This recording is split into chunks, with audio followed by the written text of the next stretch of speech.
But don't worry, unemployment is one of the lowest it's ever been. This is a viral video of a man telling you the headline unemployment figure is misleading. I'm here to tell you he's misleading. Now your brain is going to tell you he's smart. He's got a suit, rich location, British accent. He's even got a pipe. I mean, who has a pipe? But most importantly, he's relentlessly cynical, which reads as smart.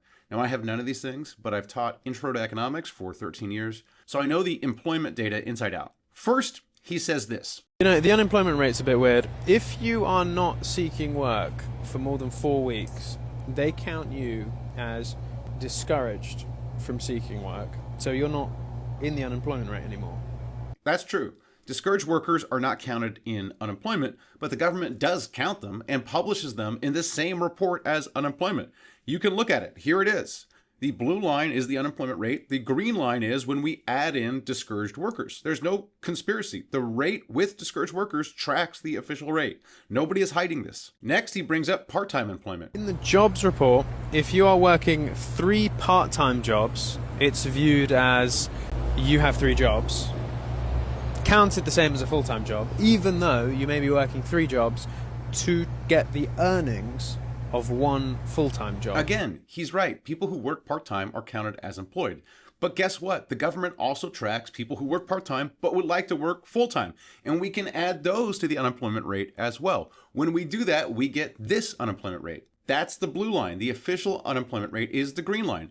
Again, they track each other. Of course, the blue one is higher, but the takeaway is the same as if we use the green line. We are near historic lows. Now, he specifically talks about someone working 3 part-time jobs to make it. Again, we can look at the data. The government tracks people with multiple jobs that are part-time, and we can look at what percent of workers fall into this category. Here is that. First, notice it's a tiny fraction of the workforce, less than 1.5%. It's gone up since the pandemic, but we're not in some sort of new uncharted territory, and it's certainly not large enough to affect the headline unemployment rate. Okay, now notice what he's done. He's set the narrative that the unemployment rate is misleading because it doesn't include discouraged workers or people working multiple part-time jobs.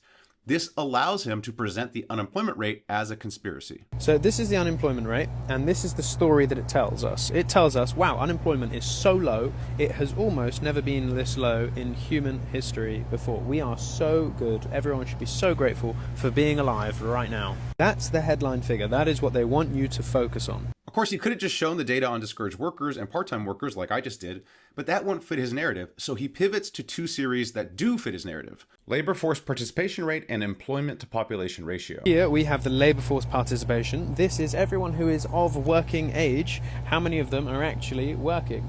And what we see is it is as bad as it was in the 70s. So we are now, for one of the first times since COVID, getting to a period that was worse than that. But don't worry, unemployment is the lowest it's ever been.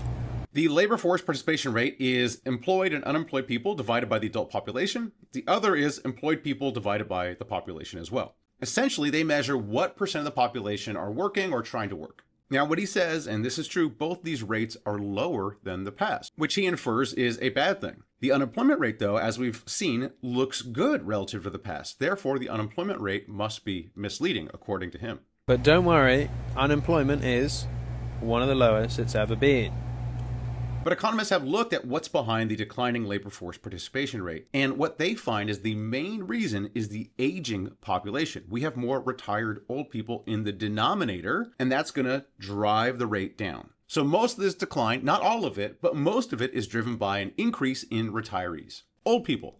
Now here's the weirdest part of the video. He pretends that he addresses this critique. A smart ass saying, well, employment to population ratio doesn't show, we've got an aging population, blah, blah, blah. Okay, great. That's why I showed you the labor force participation. He thinks the labor force participation rate accounts for the aging. It doesn't.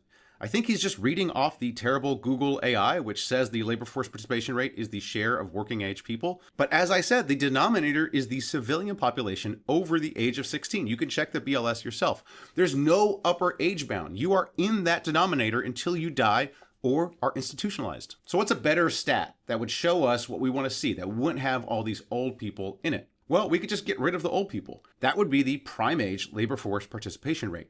This just has people 25 to 54 in it. And this rate is basically where it's been for the past 40 years since women entered the labor force in mass. Now, he's not going to show you that rate since it doesn't fit his narrative. And by the way, my narrative isn't that the labor market is like totally fine and fully healthy. Prime age male labor force participation has fallen from its height, although it has rebounded since the pandemic. And there has been recently a slight increase in unemployment for recent college graduates. So the labor market for young men is not terrible, but it's not as great as it used to be. And maybe that's why they're so inclined to believe the conspiratorial rantings of a dapper British man on Instagram.